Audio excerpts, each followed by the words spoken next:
Barefoot Soul Journey. You are here with Maria and it is another 3-minute moment. Today I want to talk about report writing for your local authority. We don't have home visits, but I do send in a report. Today I'm going to share with you the method that I use to write that report. I start with who. Who is the child that I am going to talk about? How does home education work in our house? We are autonomous home educators, so I talk about that very briefly. What tools do you utilise in your household? Talk about the curriculum that you use, talk about games you have, books you read, whether you have audio book subscriptions or have access through places like BorrowBox, whether you use LibriVox, resources to help you, whether you use various YouTube channels or documentaries on Netflix or Amazon Prime. Talk about the resources that you have that make home ed work. Where does home ed happen for you? For most of us, it's going to be in our households. But if you're anything like us, that could also be with quite a lot of involvement in the home ed community.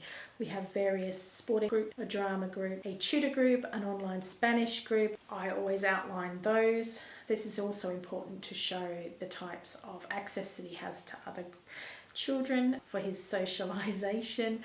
And then we work our home ed around the activities that we do. I also put in here any camps that we've been to throughout the year and excursions that we found enjoyable or meaningful.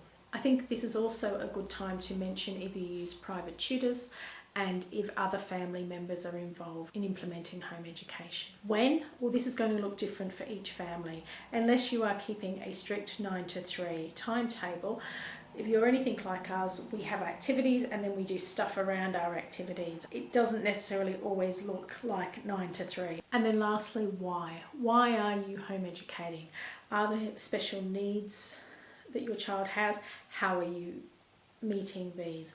Are there strengths and weaknesses that need to be addressed? How are you doing that? Do they have special interests? What are they? Tell us a little bit about your child. Have they left school because of bullying or mental health or anxiety?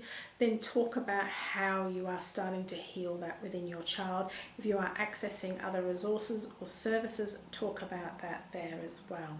It's also important to talk about the achievements that your child has made throughout the year.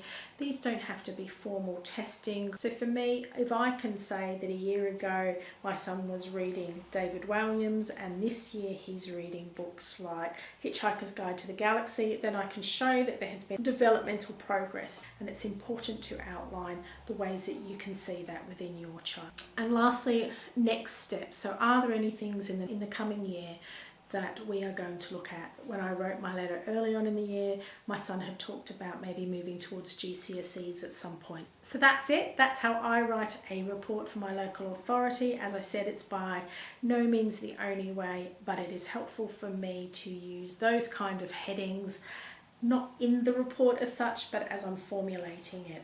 I've been Maria, you've been awesome, and catch you on the flip side. Bye for now.